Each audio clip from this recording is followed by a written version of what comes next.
យប់នេះភ្លៀងធ្លាក់តិចតិចខ្ញុំអង្គុយនៅក្នុងបារដៃកាន់កែវស្រាមនុស្សជុំវិញសើចសប្បាយតែខ្ញុំស្ងាត់ស្ងៀមព្រោះគ្រប់ដងហាមចេញចូលបងនឹកតែអូនគេសំឡឹងមើលមកខ្ញុំហាក់ដូចយល់ចិត្តគេមិនបានសួរតែគេមកជល់កៅជាមួយខ្ញុំយំនេះភ្លៀងធ្លាក់តិចតិចនៅក្នុងបារខ្ញុំផឹកស្រាតិចដើម្បីបំភ្លេចស្នេហាឈឺផ្សាតែទោះបីខ្ញុំស្រវឹងខ្លាំងយ៉ាងណាវានៅតែធ្វើឲ្យបងនឹកអូនកាន់តែខ្លាំងយំនេះភ្លៀងតិចតិចលាយជាមួយទឹកភ្នែកយប់នេះខ្ញុំសុំតែស្រវឹងកាត់ចិត្តពីអូន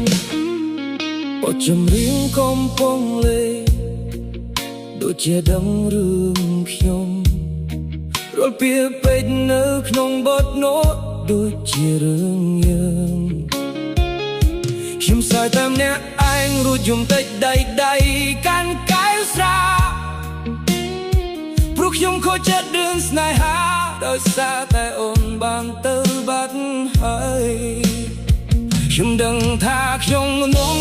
ប៉ុន្តែខ្ញុំមិនអាចឈប់ផឹកបានព្រោះនៅក្នុងបារមានតែកែវស្រាកំដរខ្ញុំខូចចិត្តយំនេះភ្លៀងធ្លាក់តិចតិច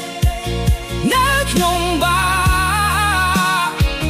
ខ្ញុំផឹកស្រាតិចដើម្បីបំភ្លេចស្នេហាឈឺផ្សា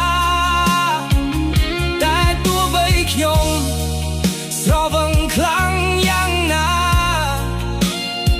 វានៅតែធ្វើឲ្យបងនឹកអូនកាន់តែខ្លាំងយំនេះភ្លៀងតិចតិចលាយជាមួយទឹកភ្នែកយប់នេះខ្ញុំសុំតែស្រវឹងកាត់ចិត្តពីអូនតើអូនដឹងថាបងផឹកស្រារាល់ថ្ងៃតើអូនណានឹកបងទេ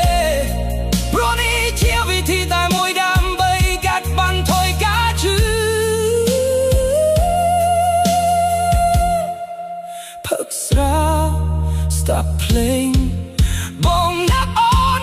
តែខ្លាំងយប់នេះភ្លៀងតិចតិចនៅក្នុងបារខ្ញុំស្រវឹងតិចតិចតែឈឺចាប់ខ្លាំងទោះផឹកកូនមានកែវក៏នៅតែមិនភ្លេច